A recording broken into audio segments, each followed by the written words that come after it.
আমার বিধবা মায়ের সাথে তার চাচাতো ভাই যেভাবে কাজ করল, গল্পটি শুনলে আপনাদের মেশিন দিয়ে পানি চলে আসবে। আমার নাম কিরণ। আমার বয়স ৩৮ বছর। আমি বিবাহিত এবং মধ্যপ্রদেশের একটি ছোট শহরে থাকি। আমার পরিবারে আমার স্বামী, যার বয়স ৪৭ বছর, আমার ১৪ বছরের ছেলে এবং ১৭ বছরের মেয়ে রয়েছে। আমার স্বামী একটি চাকরিজীবী মানুষ, কিন্তু গত ৮ বছর ধরে তিনি হাঁপানিতে ভুগছেন। এই কারণে সামান্য শারীরিক পরিশ্রম করলেই তার শ্বাসকষ্ট শুরু হয়। আমি যেমন মানুষ বলে এখনও বেশ আকর্ষণীয় দেখতে। আমার বন্ধু এবং আত্মীয়রা প্রায়ই আমাকে জয়া প্রদার সাথে তুলনা করে, এবং আমি এই প্রশংসায় একটু গর্বিত বোধ করি।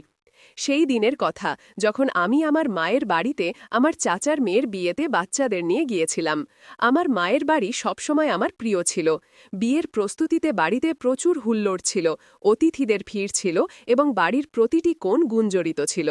বিয়ের একদিন আগে আমার গোসল করার জন্য বাথরুমের প্রয়োজন ছিল, কিন্তু নিচের সব বাথরুম ভরা ছিল। বাধ্য হয়ে আমাকে ছাদে তৈরি বাথরুমে যেতে হয়েছিল। সেখানে পৌঁছে আমি দেখলাম বাথরুমের দরজা ভিতর থেকে বন্ধ। আমি জিজ্ঞাসা করলাম, ভিতরে কে?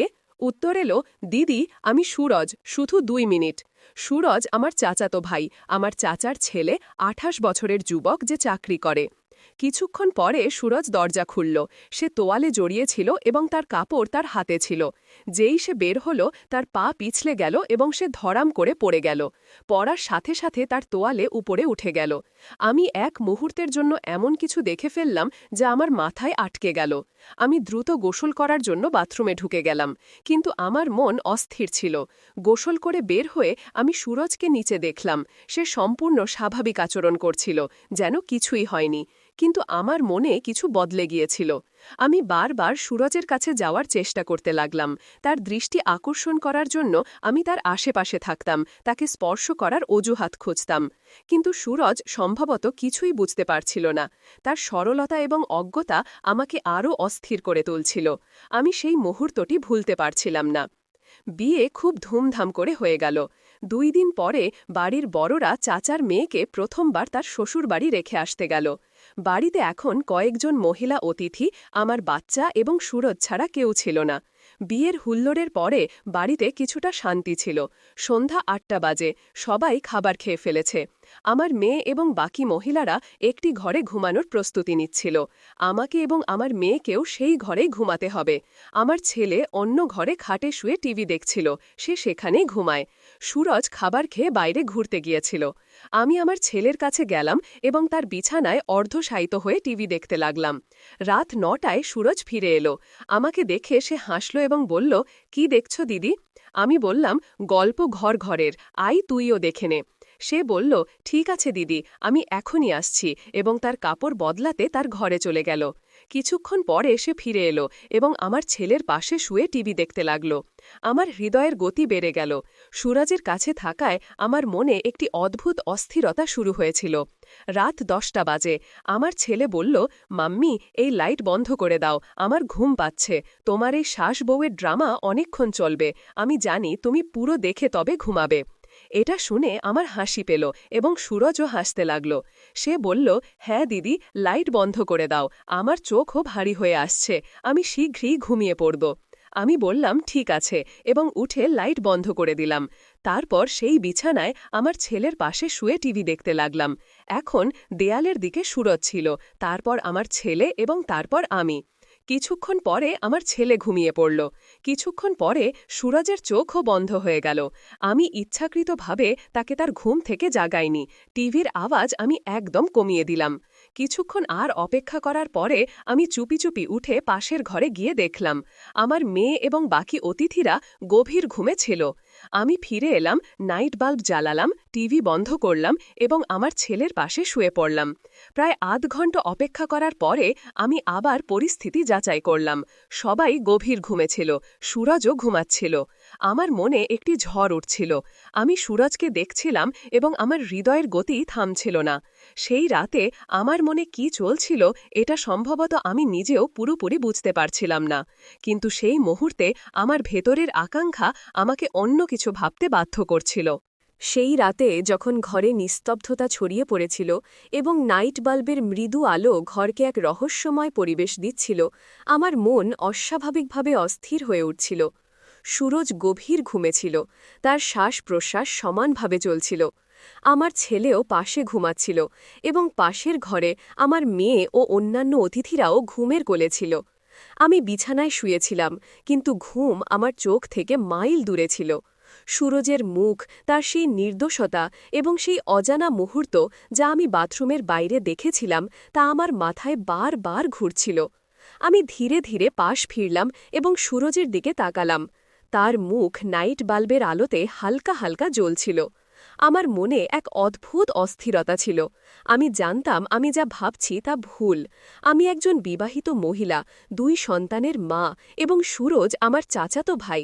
কিন্তু সেই মুহূর্তে আমার হৃদয় ও মনের মধ্যে এক যুদ্ধ চলছিল। আমার আকাঙ্ক্ষা আমাকে কিছু করতে উৎসাহিত করছিল এবং আমার বিবেক আমাকে থামাচ্ছিল। আমি ধীরে ধীরে আমার জায়গা থেকে ওঠার চেষ্টা করলাম, কিন্তু আমার ছেলে হালকা নড়ে উঠল। আমি থেমে গেলাম। ভয়ে আমার শ্বাস যেন বন্ধ হয়ে গেল। কিছুক্ষণ অপেক্ষা করার পর যখন আমি নিশ্চিত হলাম যে সে আবার গভীর ঘুমে আছে, আমি সাহস জোগালাম এবং ধীরে ধীরে বিছানা থেকে উঠলাম। আমার পা কাঁপছিল, কিন্তু আমি নিজেকে সামলে নিলাম এবং সুরজের কাছে গেলাম। সে তখনও গভীর ঘুমে ছিল। আমি আর একবার চারদিকে তাকালাম, এটা নিশ্চিত করতে যে কেউ জেগে আছে কিনা। সব কিছু শান্ত ছিল। আমি সুরজের পাশে বসে পড়লাম। আমার হাত কাঁপছিল। আমি ধীরে ধীরে তার কাঁধ স্পর্শ করলাম, যেন তাকে হালকা নাড়া দিয়ে দেখতে চাইলাম। কিন্তু সে জাগল না। আমার মনে এক ঝড় বয়ে যাচ্ছিল। আমি নিজেকে বললাম, কিরণ, তুমি কি করছো? এটা ভুল। কিন্তু আমার শরীর আমার মনের কথা মানল না। আমি ধীরে ধীরে তার হাত ধরলাম। তার হাত গরম ছিল এবং আমার স্পর্শে সে হালকা নড়ে উঠল। তার চোখ খুলে গেল এবং সে কিছুটা চমকে উঠল। দিদি, সে ঘুমন্ত কণ্ঠে বলল।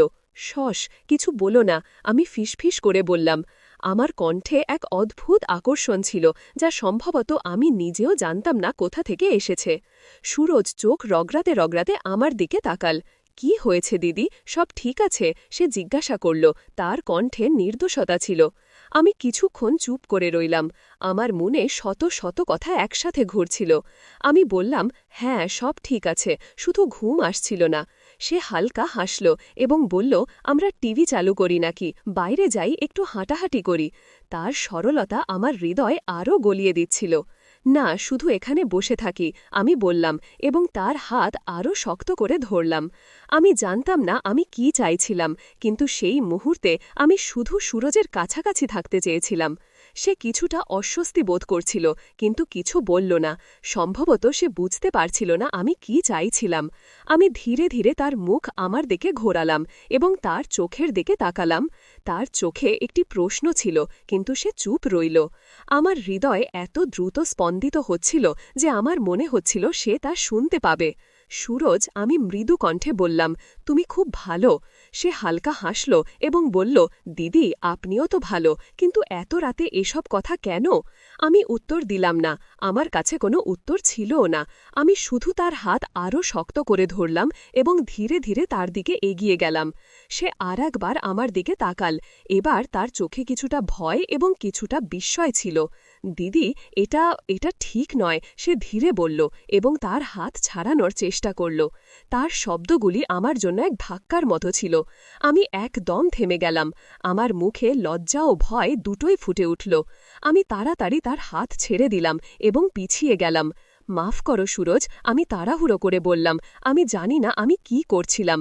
সুরজ কিছু বলল না। সে শুধু চুপচাপ উঠে গেল এবং তার ঘরের দিকে চলে গেল।